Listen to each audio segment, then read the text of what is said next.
આગળ વાત કરીએ અન્ય સમાચાર। અમદાવાદમાં સીજી રોડ ઉપર સ્ટંટબાજો બેફામ બન્યા છે। પોલીસની સામે ખુલ્લી જીપમાં યુવાનો છાકટા બનેલા દેખાયા।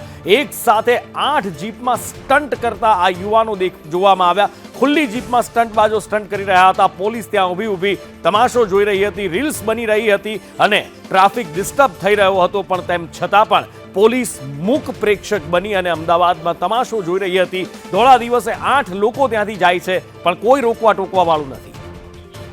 વધુ માહિતી સાથે ફોનલાઈન પર સહયોગી સંવાદદાતા દિવ્યા જોડાયા છે। દિવ્યા, એક સામાન્ય માણસ કદાચ હેલ્મેટ પહેરીને ન નીકળ્યો હોય તો એને ટ્રાફિક પોલીસ રોકે છે, એને દંડ ફટકારે છે, ચલાન કાપે છે, પણ 8 નબીરાઓને એ પણ 4 જીપમાં નીકળે છે, પણ તેમ છતાં એમને રોકવા ટોકવા વાળું કોઈ નથી। પોલીસ જોઈને પણ મોઢું ફેરવી જાય છે।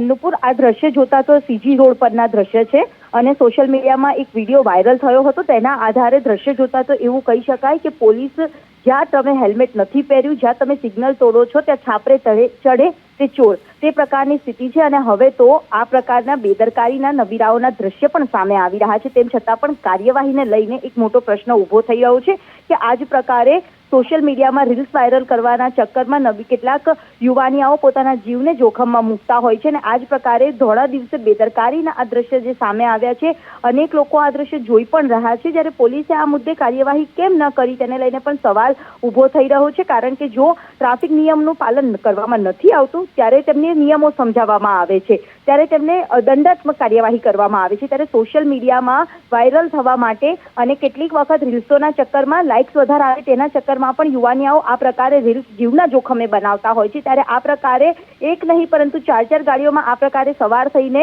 આ જીવના જોખમે અને ગમે ત્યારે અકસ્માત લોકોના જીવ પણ જોખમમાં મુકાઈ શકે છે તેવા દ્રશ્ય જે સોશિયલ મીડિયાના આ રીલ્સમાં જે સામે આવી રહ્યા છે તેને લઈને પોલીસે અત્યાર સુધીમાં કાર્યવાહી કરી કેમ નહીં તેને લઈને પણ સવાલ ઊભો થઈ રહ્યો છે। બિલકુલ સવાલ ઊભો થઈ રહ્યો છે દિવ્યા, અને દ્રશ્યોમાં પણ દેખાય છે, કારણ કે જીપની ઉપર બેઠા છે, દરવાજા ઉપર લટકી રહ્યા છે, છાપરા ઉપર બેઠા છે, સ્પષ્ટ રીતે દેખાય છે કે ટ્રાફિકના નિયમોનું ઉલ્લંઘન છે, વાયોલેશન છે, પણ પોલીસ છે કે ત્યાંથી હલવાનું નામ નજર પણ એમની સામે ઊંચી કરીને જોઈ નથી શકતી। શું એટલો ખોફ છે આ લોકોનો પોલીસમાં? શું અમદાવાદ પોલીસ એટલી ડરપોક છે?